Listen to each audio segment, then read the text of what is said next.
The emperor of a city in China has been longing for a daughter after having 15 sons over the course of 15 years. His wife goes into labor and gives birth to the long-awaited princess. Everyone in the palace is over the moon until the head nurse passes out. It turns out the new princess has a disgustingly pungent body odor that can make people unconscious. The king is informed about a fainting epidemic where 15 nannies, 5 nurses, and 2 guards have passed out because they could smell the newborn. The head doctor of the palace reveals that the princess suffers from severe atypical reeking syndrome causing excessive emission of body odor. Unfortunately, a cure to this problem hasn't been developed yet, but the doctor is confident he will cure the princess in a few days. Until then, they have to wear masks to take care of her. A week goes by but with no progress in finding the cure. Sometimes, her smell passes through the mask and makes everyone nauseous. For the welfare of the entire palace, the king orders the princess to be taken to the riverside residence, away from everyone. Time passes, and the princess grows up to become a beautiful young girl, but her body odor remains the same. She has tried different kinds of baths, medicines, and soaps, but nothing helped. At this point in her life, she has accepted her fate as the stinking queen, but is worried that she will remain unmarried because of the disease. Her parents are equally worried for her and are constantly looking for a suitable man who will accept her despite her smell. One day, they arrange a matchmaking ceremony where a bunch of men will be invited for the princess to choose among.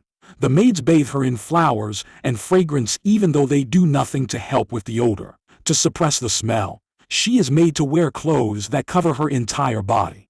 But when in front of the candidates, the princess sneezes, making everyone able to smell her. Some men vomit, others faint, and the surviving ones run away by jumping into the pond. When the king stops a guy, he stabs himself because he would rather die than have a smelly wife. The event shakes the princess's confidence and she starts hating herself as much as others hate her smell. After that, we are introduced to a florist named Kai. He is best known for creating fragrant flowery perfumes for the ladies of the town. Kai's biggest wish in life is to be the ambassador of aromatherapy and cure diseases using his skills. One afternoon, he sees a poster issued by the palace saying that anyone who cures the princess's disease will get to marry her and become the royal consort. Kai doesn't really care about marrying the princess, but he is eager to prove that aromatherapy works and he believes that his flowers can cure her. We see that he has a plethora of flowers growing at his house, including a special one called stinky weed, which smells really bad. Even though most people would find the plant repulsive, Kai loves it as much as the rest.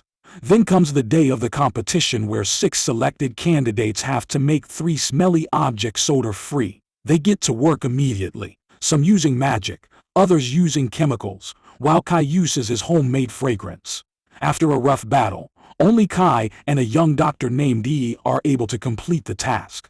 They are given 3 months to create a formula or a technique that will cure the princess. If Kai is successful, the palace doctor will be humiliated, so he wants his junior Yi to win. He tries his best to discredit Kai's abilities because he was born in a lower-class family. However, the king allows him to participate, disregarding the royal doctor's suggestion.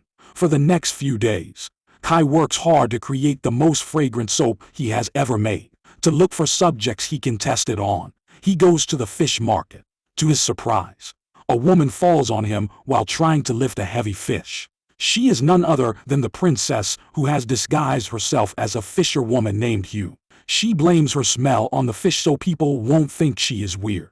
Upon finding out that he is here looking for smelly people, the princess convinces her fishermen friends to help him. They come to his house where they are made to shower for about an hour using the soap on every corner of their bodies. Kai smells them afterward and passes out because the soap didn't work at all. After the fishermen leave, Yoon offers to be his test subject for free. An excited Kai performs steam therapy, green water therapy, mummy wrap bath, and other techniques on her, but nothing works to cure the gut-wrenching smell of her body. Meanwhile, Kai's competitor Yi is working with the royal doctor. He wants to make sure that Kai doesn't win because it will ruin the reputation of the entire Royal Medical Association. They are willing to go to any lengths to prevent Kai from finding the cure. The next day, Kai and Hyun continue the experiments. Kai notices that the smell of his stinky weed powder has vanished for some reason. He dismisses it as a mistake and continues working on other powders. When it is time for Hyun to leave, it starts to rain heavily. She stays with him for the night, and Kai is shocked to see that Hyun sleeps with her smelly clothes and shoes on. In reality, the clothes confide her smell to some extent, which is why she never takes them off. The following morning, they go to the forest to pick up some wild flowers. It starts raining again, and they have to take shelter under Kai's jacket. Being this close to Hyun, he can smell the awful scent on her and expresses his disgust. She had started to like him more than a friend, hence the comment breaks her heart. A confused Kai watches as she runs away in anger. Sometime later, Kai returns home to see all his flowers have been destroyed except the stinky weed. Seeking comfort, he goes to meet Hyun and finds her dancing alone. Still angry, she hits him with stones, refusing to believe that his house was trashed. Kai drinks for the rest of the night and falls down in the middle of the street. This is when he sees women sweating and comes up with an idea. He wants to create medicine from women's sweat since it might suppress the odor with its own smell. That way, one can just take a shower and remove the sweat medicine and their body would be odorless. Kai asks for help from the fishermen and they agree after Hyun convinces them. For the next hour, they make a group of women dance continuously and collect their sweat. Then, Kai works the entire night and creates the magical potion. But just when it is ready, a masked burglar attacks him and breaks the vial. Kai chases the man and ends up in Yi's house. The doctor claims that he never went out of the house, and since Kai doesn't have any proof, he can do nothing. There is an entire group of scientists working with Yi, which shakes Kai's spirit, especially now that his work is ruined. In the following scene, he is alone in his home when Hyun arrives with a bucket full of sweat so he can continue the experiment. The gesture touches Kai's heart and he asks her to stay the night. Hyun sings him a beautiful song that calms his nerves and helps him focus. A few days later, Kai completes the formula and sprays it on the fisherman to see if it works. He wants to test it on Hyun as well, but she pretends to be allergic to sweat so her true identity isn't revealed. The potion works perfectly on men and makes them smell better. Even though it is not a permanent solution, Kai is happy to have made progress. Still, they have to use it on a woman to see if it'll work on the princess too. At night, the group goes into the palace to meet the only smelly woman in the town other than the princess. She is the royal doctor's wife known for her smelly forts. The group hides outside the toilet and uses the formula on her, only to discover the solution doesn't work on women. For the next few days, Kai works day and night, disregarding his health. Hyun finds him bleeding out his nose because he is sniffing too many times. She forces him to take a rest for the night even though Kai is not a fan of the idea.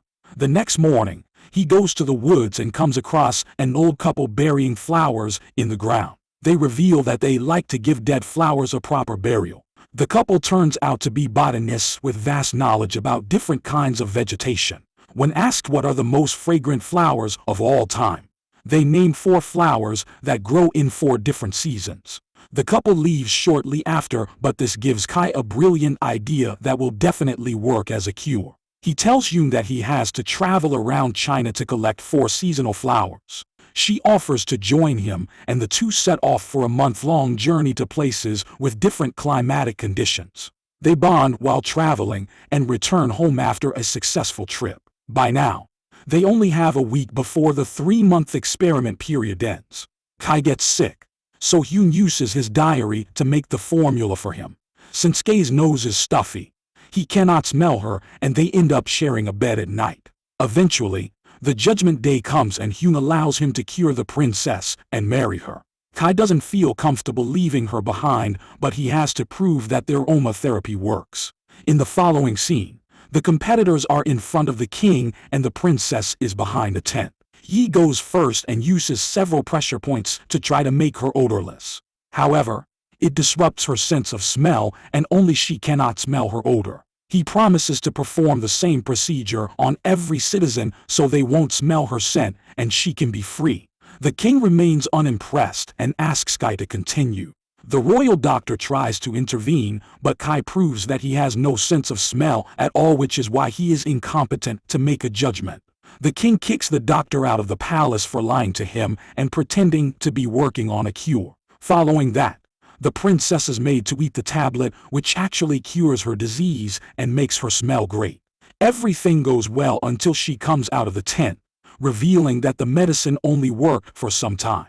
The king is about to execute Kai but stops upon hearing the princess crying. When her tear drops to the ground, Kai gets an epiphany. He begs the king to give him one more day so he can add something to the medicine.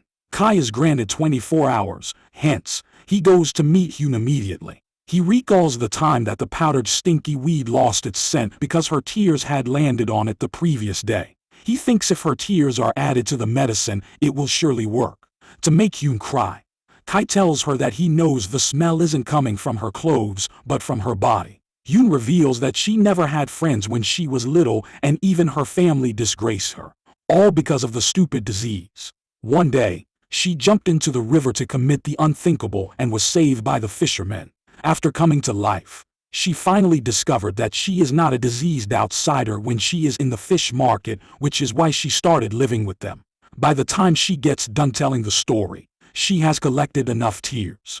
Kai thanks her for her help but feels bad about everything she has been through. The next day, he goes to the palace to submit the final product but sees the doctor and his wife together. The doctor has no sense of smell, but he doesn't want to be cured because then, he wouldn't be able to live with his wife with smelly forts. The love between them makes Kai realize that he needs Hyun in his life. Hence, he runs to the market where she is attending the flower festival.